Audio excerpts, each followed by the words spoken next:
on review for our first smart locks we got for our Airbnb. So we've had some issues. So like, it doesn't matter, like any of the locks pretty much have the smart lock controls from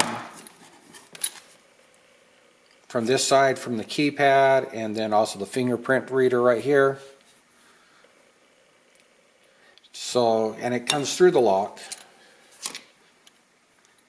through here, and then you just feed it through here. Super simple. Sometimes I had to like manipulate this wire so point in the correct direction to get it through. And then there's a little connector, power connector right here.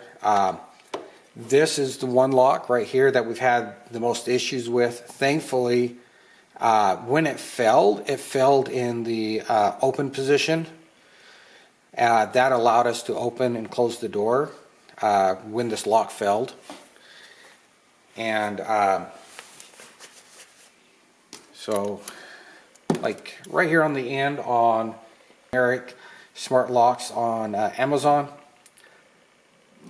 So you can put a power supply in them, and that should charge up the lock and make an announcement saying, hey, we're broken. As you can see, this doesn't work. And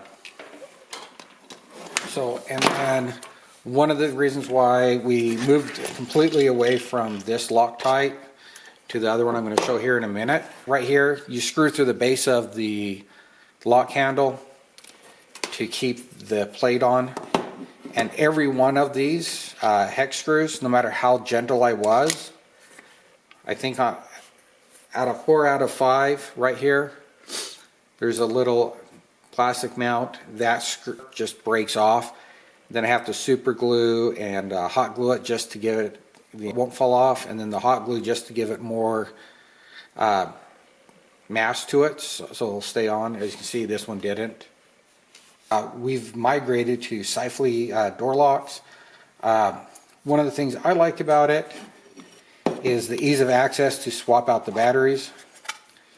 It's right here on the front. You don't have to worry about going behind the handle to try to loosen up the screw. And the other thing I like is the screw screws in through the plastic here into the metal, and it's just so much nicer and easier to get things done. Again, whoops. So here's the inside handle. Goes like this, and then there's an Allen screw right here, and it will go on either way for the door. Super easy to use. And the external where the keypad is, you know, this won't go through. Again, locks both ways. Really easy. The other thing I like about the Sifely lock is you're not routing it through the middle of the pin on this one like you were with the original door locks I bought. So we can custom doors.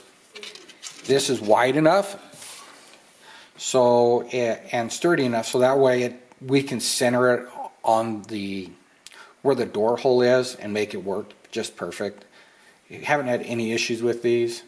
One of the things I do like about the Sifely locks is here on the bottom you can connect up a portable battery charger, connect it in. It's getting low, so please add a Bluetooth administrator.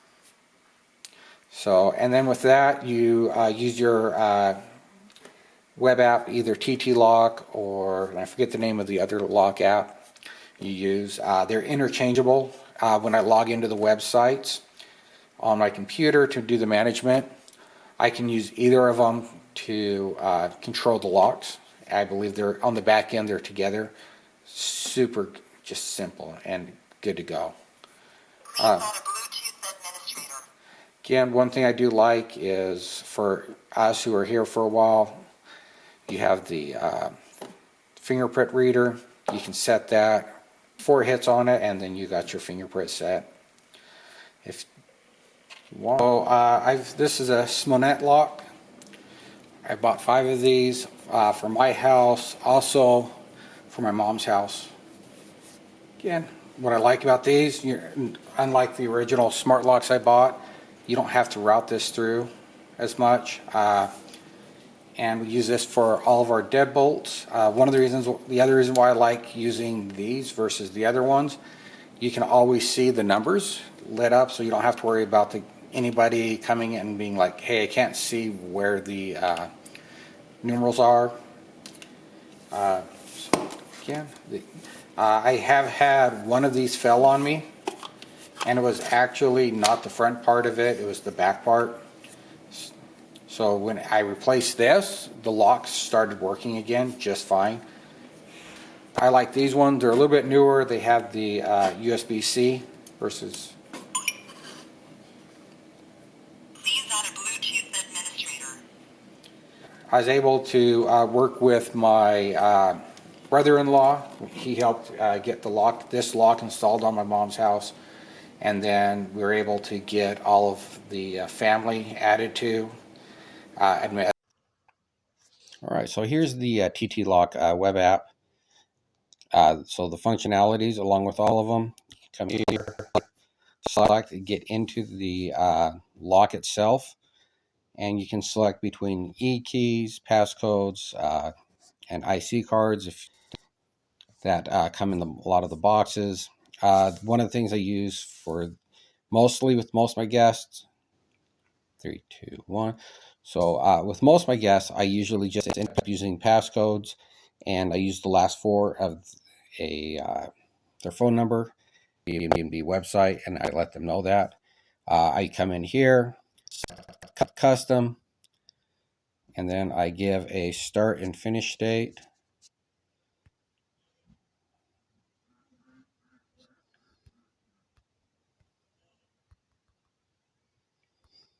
And I just go like that, you can see the passcode I made for this one. It's worked great.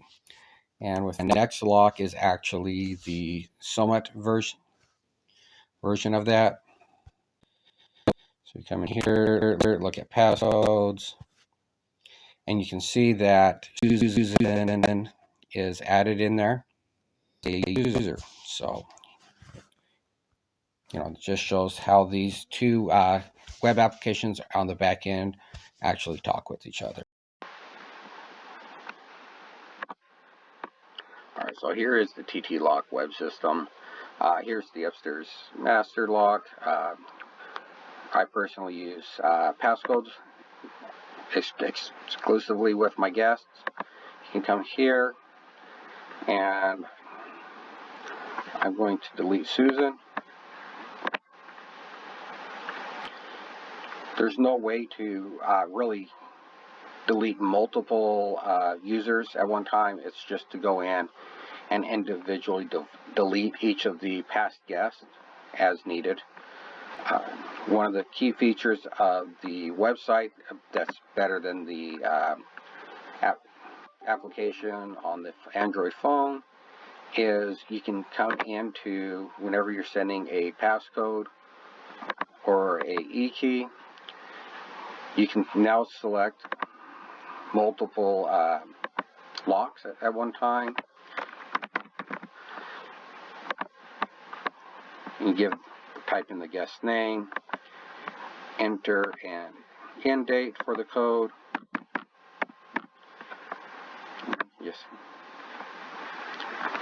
maybe that would work better if I remember to select OK.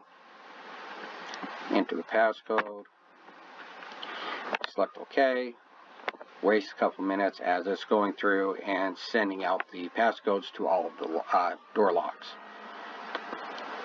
If you are interested in capturing email addresses from guests for future uses, you can select send e-key, and it's the same thing. So like right here, you can type in their email address, name, select the time period for the lock.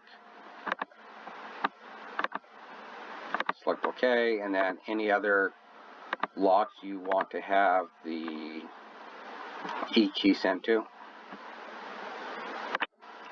Select, and then you have to select twice if it's an unregistered account, which all of our guests would be, unless they're a return guest.